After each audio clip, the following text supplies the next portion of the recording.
नमस्ते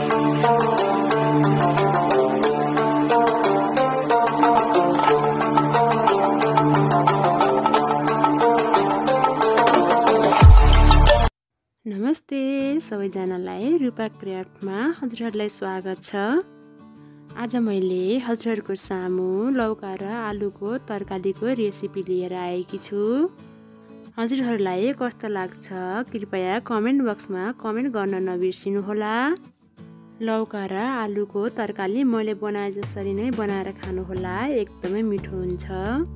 अब सुरु गरिहालौँ। लौका र आलुको तरकारी बनाउनको लागि चाहिने सामग्रीहरूबाट मसँग रहेको छ आधा केजी रेडी बनाएर काटेर राखेको लौका, 2टा काटेको आलु, 2टा काटेर राखेको टमाटर, 1 चम्चा लसुन अदुवाको पेस्ट, 1 चम्चा जिरा धनियाको धुलो, आधा चम्चा बेसार, स्वादअनुसार नुन, 4 चम्चा तेल, 2टा काटेको हरियो खुर्सानी, 1टा काटेको प्याज, आधा चम्चा मेथी, आधा चम्चा जिरा।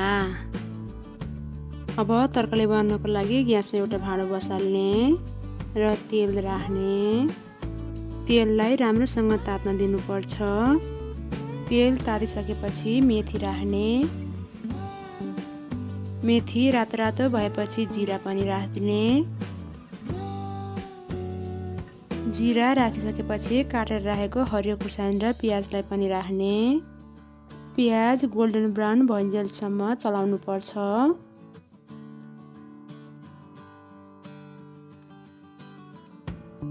गोल्डन ब्राउन भएपछि काटेर राखेको आलुलाई राखिदिने।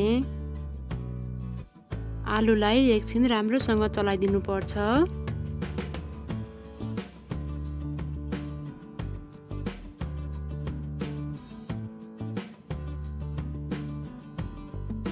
आलु चलाइसकेपछि काटेर राखेको लौकालाई पनि राखिदिने र राम्रोसँग चलाइदिने।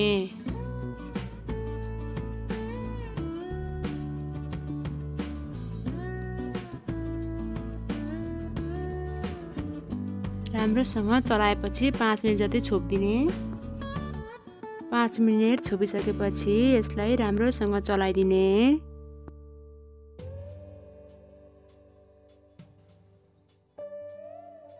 अब यसमा बेसार राखिदिने।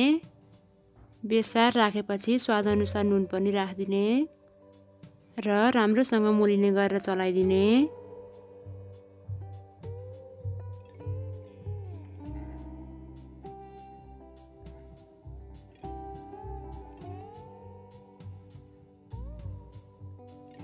चलाएपछि फेरि 2 मिनेट जति छोपिदिने। 2 मिनेट छोपिसकेपछि फेरि राम्रोसँग चलाइदिनु पर्छ।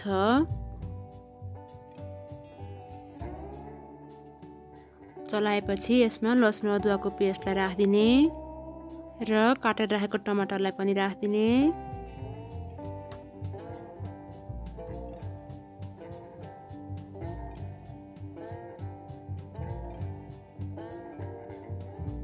यति भएपछि थोरै पानी राखेर 2-3 मिनेट जति टमाटर पकाउनको लागि छोपिदिने।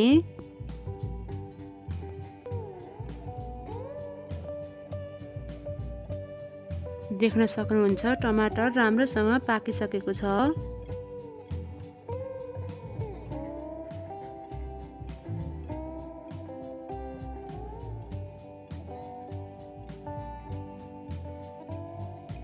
अब मैले यसमा जिरा धनियाको धुलोलाई पनि राखेँ। जिरा धनियाको धुलो चारैतिर मोलिने गरेर राम्रोसँग चलाइदिनु पर्छ।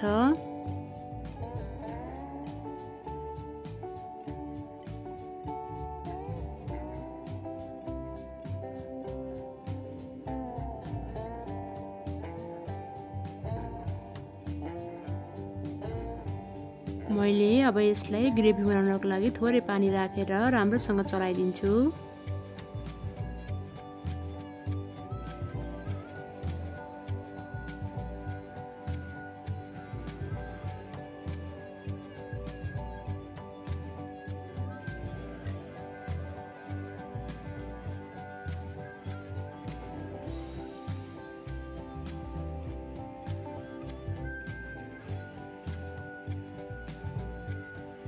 लौका र आलुको तरकारी खानको लागि रेडी भइसकेको छ।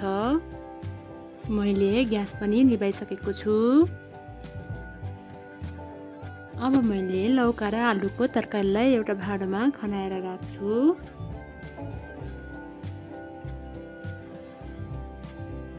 साथीहरू, हजुरहरूलाई आज मैले बनाएको लौका र आलुको तरकारीको रेसिपी कस्तो लाग्यो कृपया कमेन्ट बक्समा कमेन्ट गर्न नबिर्सिनुहोला।